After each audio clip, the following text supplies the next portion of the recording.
Muy buenos días, mi nombre es Marco Antonio González Vizcarra, de la licenciatura en Administración de Empresas de la Universidad del Golfo de México, del quinto semestre. Hoy voy a presentar el tema de conflictos laborales. Mi equipo está conformado por Hans Uriel Cortés Laureano, Elizabeth Ramos García, Paloma Luna González y un servidor, Marco Antonio González Vizcarra. Comencemos. ¿Qué son los conflictos laborales? Un conflicto laboral es una disputa que se desarrolla dentro de una empresa o una organización. Puede tratarse de una desaveniencia entre empleados o entre los trabajadores y la gerencia. ¿Cuáles son los tipos de conflictos? Según los implicados, son los interpersonales, tienen su origen en el conflicto de un empleo consigo mismo. Esto puede ser, por ejemplo, porque esté inconforme con las tareas que se le han delegado. Interpersonales, aquellos que se dan entre dos o más personas, por ejemplo, por rivalidades. Intragrupales, son conflictos que se dan dentro de un grupo, como lo es en un área de la empresa, donde quizás sus miembros no pueden llegar a un acuerdo respecto a cómo dividir las tareas de trabajo. Intergrupales, suceden por desavenencias entre miembros de distintos grupos de la organización. Por ejemplo, ¿por qué no deciden qué área debe encargarse de una actividad determinada? Colectivos, cuando los empleados muestran disconformidad por alguna decisión sobre la gerencia. Según la causa que provoca el conflicto, de relación, cuando existe una falta de entendimiento entre los compañeros de trabajo, de información, cuando no se comunica de manera adecuada, por ejemplo, los objetivos que deben lograr los empleados, de estilos, cuando no hay conformidad con la manera o formas en las que se está organizando el trabajo, de metas, si no existe un acuerdo o una conformidad respecto a los objetivos que deben lograrse en la compañía.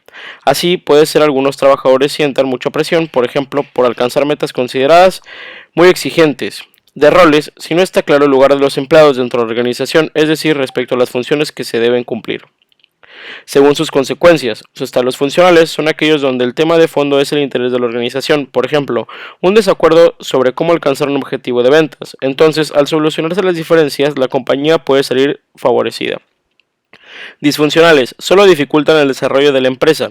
No tiene como asunto de fondo algo que por sí mismo mejore el funcionamiento de la firma. Ejemplo, una pelea entre dos empleados por asuntos personales.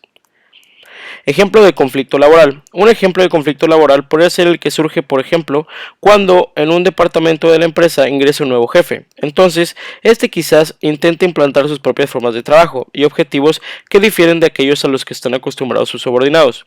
En este caso, lo ideal sería quizás que el nuevo jefe mejore la comunicación con su grupo nuevo de trabajo. De ese modo pueden llegar a un acuerdo para alcanzar las metas planteadas por la gerencia. Las características de los conflictos laborales son estas, y son las estratégicas. La primera característica es el lorem ipsum, lorem ipsum, lorem ipsum. La segunda característica igual es el lorem ipsus, y la tercera característica es el lorem ipsus. Las etapas de un conflicto laboral es el origen, la escalada, crisis, negociación y resolución. Estas van de numeradas del 1 al 5. El origen del conflicto laboral es porque se crea un conflicto basado en alguna de las causas anteriormente señaladas. Es importante detectar las razones del problema para tomar medidas cuanto antes, de lo contrario se pasaría a la siguiente etapa, que sería la escalada. Si el conflicto no se detecta a tiempo o no se toman las medidas necesarias para atajarlo, lo más probable es que el problema aumente su gravedad y complejidad. En este punto, la resolución del conflicto es más complicada, cuanto más tiempo se deje pasar, y podrá dar lugar a la siguiente etapa.